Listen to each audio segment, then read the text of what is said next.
Hoffentlich gefalle ich meinem Nachbar. Oh, Vrtigus, hallo. Ich wollte dir nur frohe Ostern wünschen. Schöne Ostern, Tirau. Danke, Nachbar, ist wirklich lieb von dir. Und das ist für dich. Oh, danke schön, Vrtigus. Also, Nachbar, findest du mich nicht auch so süß wie dein Schokohäschen?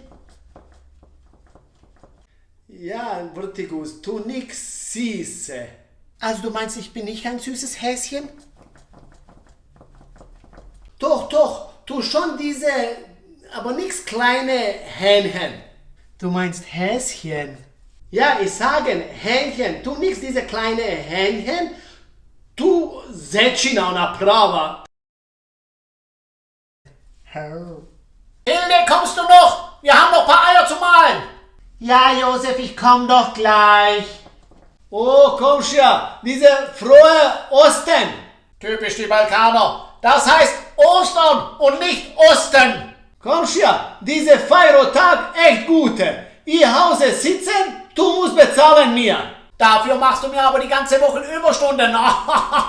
Ich Präkovremena machen, kein Problem. Du auch aber musst diese Bezahlung machen. Ich wünsche euch allen frohen Ostern und kommt wieder fit zum Arbeiten. Und noch etwas, ganz Wichtiges. Sucht nicht so viele Eier, sonst habt ihr Weihnachten die Bescherung.